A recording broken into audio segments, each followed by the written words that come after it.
Ladies and gentlemen, my name is Joanna Kacperczyk-Bartnik, and today it is a great honor to, together with my colleague, Dr. Manel Montesinos, interview Professor Mansoor, Raza, Mirza on the opportunities given by immunotherapy to patients with locally advanced cervical cancer. Thank you very much, and thanks for inviting both of you. And it's a pleasure to be part of this discussion again. Thank you very much, Professor. Could you please share with us your interpretation of the CALLA trial and the Keynote A18 results, and also summarize what are the differences in the protocols of these trials?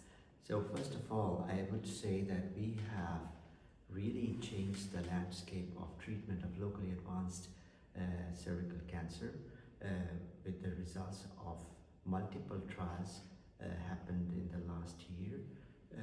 One of the major changes that now we can also document that immune therapy is improving survival in the patients who really need, that is the locally advanced disease, where for last 15 years we had chemoradiation as the standard of care, and we have been trying to improve the outcome with different methodologies. We failed.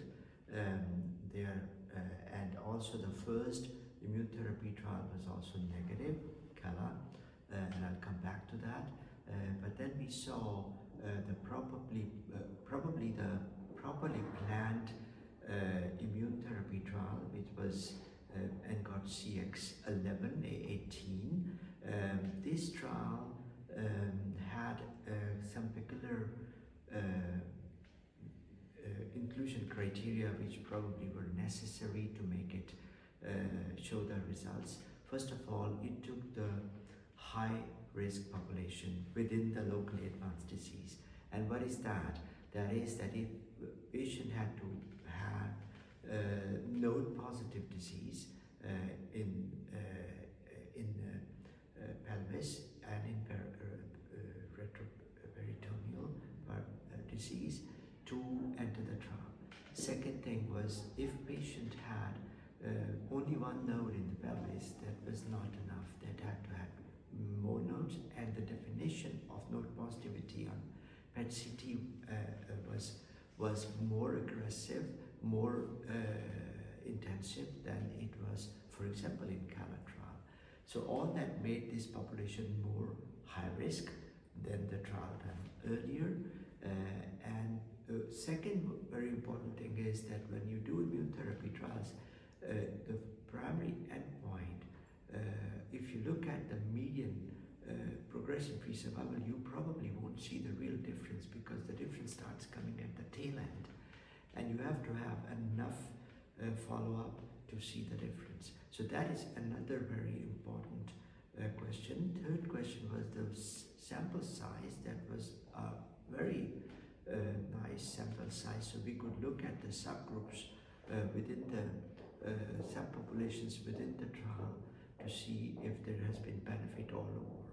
And we saw both progression-free and overall survival benefit. Especially for the overall survival benefit, we had to wait longer time to get more mature data, and now we can see that in this very high risk locally advanced disease, we are having overall survival which is above 80% in the 3 years, which is unprecedented.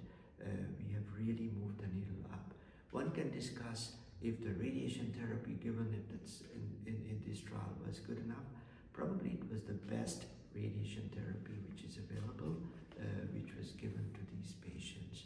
So this trial is the real state of the art, which has really moved us to a next level, and this is the new standard of care. There's a discussion going on why then CALLA trial was negative.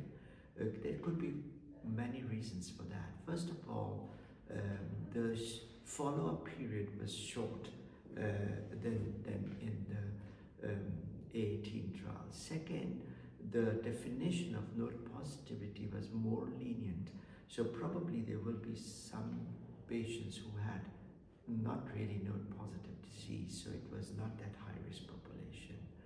Third, I believe that it is CALLA trial is done with a PD-L1, not with PD-1, and maybe that's my bias. I believe that PD-1 is a much more potent drug. So there could be many reasons why we did not see the positive outcome of CALLA trial.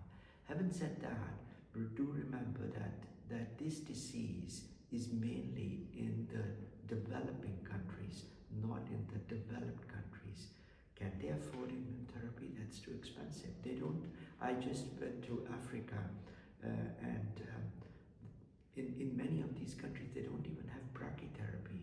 So how can they afford such treatment? And that's why I think it's important to mention also another very important trial, Interlace, which was done at the same time and has also shown overall survival benefit with the induction chemotherapy, 6 weeks of intensive carboplatin and paclitaxel before you start chemoradiation.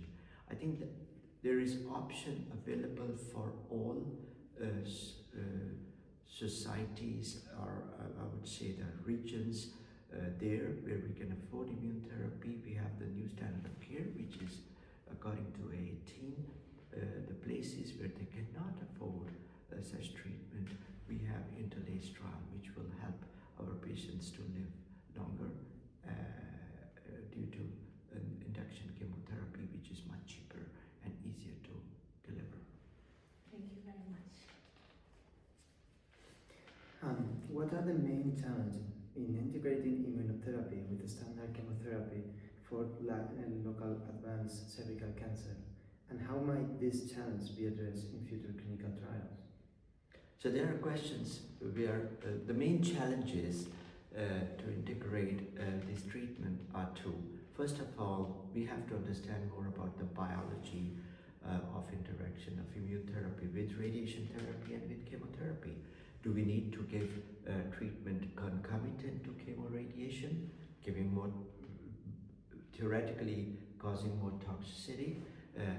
We fortunately did not see that in A18 trial, or we should wait till the tail end of chemotherapy and radiation therapy and then start immunotherapy. We know from other diseases that it has shown improvement in survival in the adjuvant setting. So when you finish the chemoradiation and then you start with immunotherapy. So we haven't really answered that question in these trials. Second thing is, in future we would be combining immune therapies with other immune therapies, biphasic. We are already running a trial where we are combining, we are doing a trial with biphasic, which is both PD-1 and PD-L1 and CTLA-4 together that cause more toxicity. Can we combine that with chemoradiation? Probably not. So we have to find these strategies. That trial is being done as adjuvant treatment. And we would have more ADCs coming in, and we probably won't be able to add ADCs in chemoradiation due to the toxicity profile. So all these things have to be taken into account while planning our trials. Probably we would be balancing that we do not overburden patient with excessive toxicity, still get the maximum outcome from the treatment.